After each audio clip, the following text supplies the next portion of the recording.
जय हिंद। आप सभी बंधुओं का स्वागत है। नियोजित शिक्षकों के लिए बहुत बड़ी खबर आ रही है।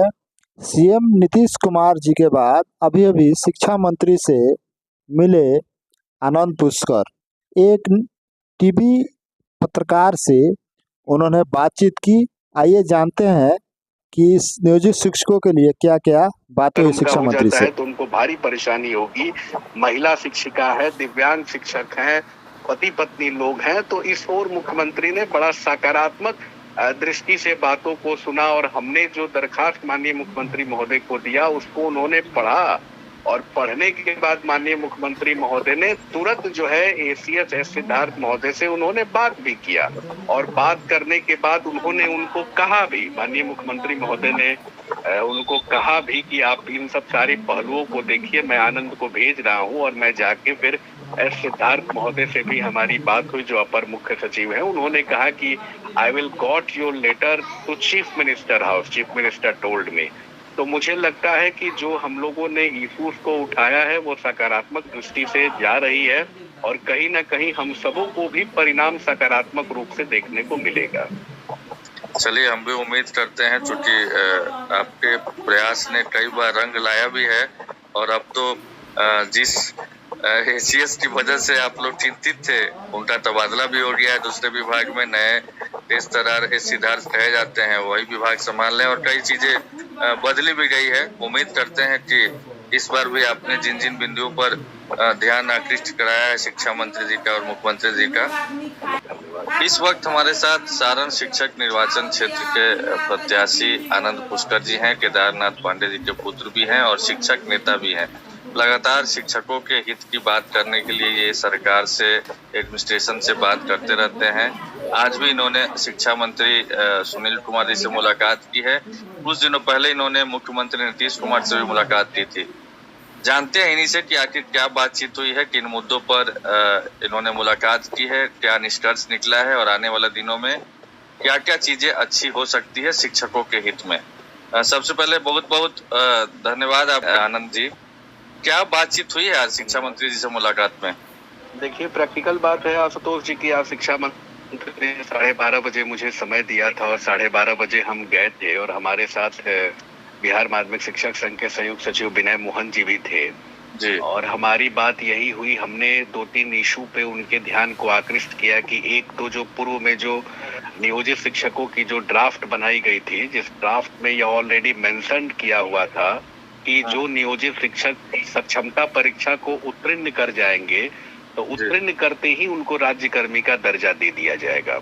लेकिन जो है कि बाद में जो नियमावली अधिसूचित होकर जो कैबिनेट से आई थी, उस नियमावली में यह प्रोविजन आ गया था कि जितने लोग सक्षमता परीक्षा उत्तीर्ण होंगे उसके बाद वह पदस्थापित करके जब योगदान कर लेंगे तब जाके राज्यकर्मी का दर्जा उनको मिलेगा। इस ओर मैंने शिक्षा मंत्री जी के ध्यान को आकृष्ट किया और शिक्षा मंत्री जी ने बड़ी गंभीरता से इन बातों को सुना भी।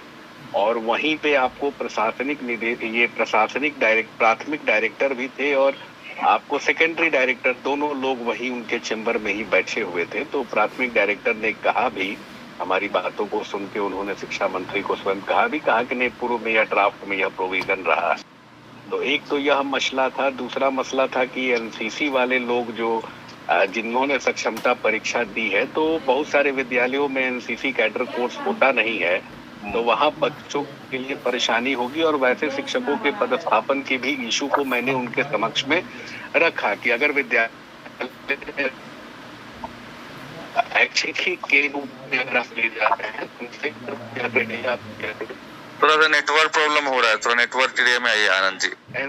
एनसीसी कैडर होना चाहिए। अब जा रही है ना आवाज? जी हाँ। एनसीसी कैडर होना चाहिए, यह भी बात मैंने उनको अवगत कराया। जी। तीसरी जो मुख्य बिंदु थी कि जो सक्षमता 2 की परीक्षा जो हो रही है और साथ ही बीपीएससी के द्वारा जो प्रधान अध्यापक और प्रधान शिक्षक वाली जो परीक्षा हो रही है, उस परीक्षा में भी एक 28 तारीख का डेट एक मैच कर गया है। तो उस ओर भी मैंने उनका ध्यान को आकृष्ट कराया कि सक्षमता 2 की परीक्षा जो 26, 27, 28 में आप ले रहे हैं और 28, 29 को जो यह प्रधान अध्यापक वाली परीक्षा और प्रधान शिक्षक वाली जो परीक्षा हो रही है बीपीएससी के द्वारा, तो यह दोनों डेट जो टैली कर रहा है, उस ओर भी मैंने उनका ध्यान को आकृष्ट कराया। और जो हमारे बीपीएससी जो शिक्षक रहे हैं, जो पूर्व में नियोजित शिक्षक थे, और वो उनकी वरीयता को लेके भी मैंने बात कराया, उनके ध्यान को आकृष्ट कराया कि सरकार की ही मंशा पे उन लोगों ने भरा है। इस ओर भी मैंने उनका ध्यान को आकृष्ट कराया मतलब। और शिक्षा मंत्री जी ने बड़ी सकारात्मक बातों को सुना और संज्ञान भी लिया। मैंने लिखित रूप से भी उनको दिया। तो यही सब सारे शिक्षकों के इशू पे आज उनसे चर्चा हुई। अच्छा। इससे पहले आपकी मुख्यमंत्री जी से भी मुलाकात हुई थी, उसके बारे में भी थोड़ा सा बताइए कि उसमें क्या क्या चीजें हुई थी और क्या अब तक हुआ और क्या होने वाला है आने वाले दिनों में। देखिए, सबसे बड़ी बात है, आशुतोष जी की मुख्यमंत्री जी से जब हमारी मुलाकात हुई थी तो मुख्यमंत्री जी ने अच्छे एसीएस महोदय को लाया था, और वो एस सिद्धार्थ जी से जाके हमारी पूर्व में भी मुलाकात हुई थी, तो उनको मैंने जाके सारी बातों को बताया था। विद्यालय का समय का था, स्कूल का निरीक्षण का था, वीसी का था, उनकी छुट्टी की थी, तो उस पर त्वरित उन्होंने संज्ञान लिया और सारी समस्याओं का हल भी उन्होंने करा दिया था। फिर मुख्यमंत्री के सामने मैं जब गया तो वहाँ पे एक सबसे बड़ी इशू जो थी कि महिला शिक्षकों का, दिव्यांग शिक्षकों का, या जो पुरुष पति पत्नी दोनों लोग जो शिक्षक के पद पे हैं या सरकारी कर्मचारी हैं, उन लोगों के पदस्थापन के लिए मैंने कहा कि कम से कम आप उनको ऐच्छिक आप कर दीजिए। क्योंकि आपको ज्ञात होगा, आपके ही चैनल पे 30 जनवरी को आपने हमारा एक इंटरव्यू लिया था, जिस इंटरव्यू में मैंने आपको स्पष्ट रूप से आपके ही चैनल पे कहा था, जब मैं 30 जनवरी को माननीय मुख्यमंत्री महोदय से मिल के आया था, तो मुख्यमंत्री ने त्वरित उस समय संज्ञान लिया तो 90% शिक्षकों को पहला जिला, जो 3 जिले का विकल्प उन लोगों ने दिया था सक्षमता परीक्षा में, तो 90% शिक्षकों को प्रथम जिले का चॉइस मिल गया था, और माननीय मुख्यमंत्री महोदय ने ही इसमें पहल किया था, और हमारे कहने के बाद उन्होंने पहल किया।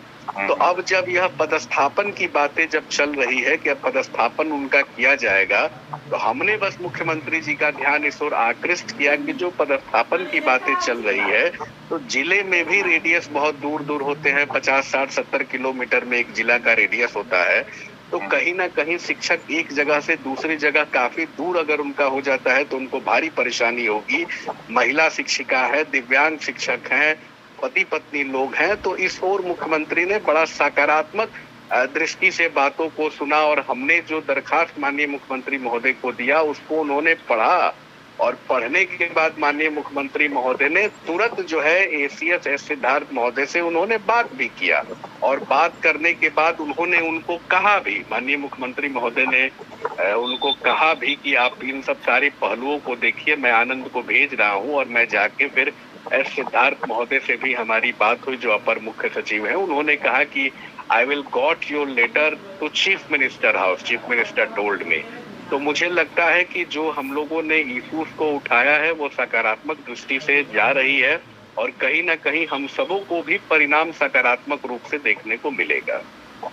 चलिए, हम भी उम्मीद करते हैं, चूंकि आपके प्रयास ने कई बार रंग लाया भी है, और अब तो जिस एसीएस की वजह से आप लोग चिंतित थे, उनका तबादला भी हो गया है दूसरे विभाग में। नए तेजतर्रार एस सिद्धार्थ कहे जाते हैं, वही विभाग संभाल लें, और कई चीजें बदली भी गई है। उम्मीद करते हैं कि इस बार भी आपने जिन जिन बिंदुओं पर ध्यान आकृष्ट कराया है शिक्षा मंत्री जी का और मुख्यमंत्री जी का, वो बिंदु भी शॉर्ट लिस्ट होंगी। बहुत बहुत धन्यवाद आनंद जी।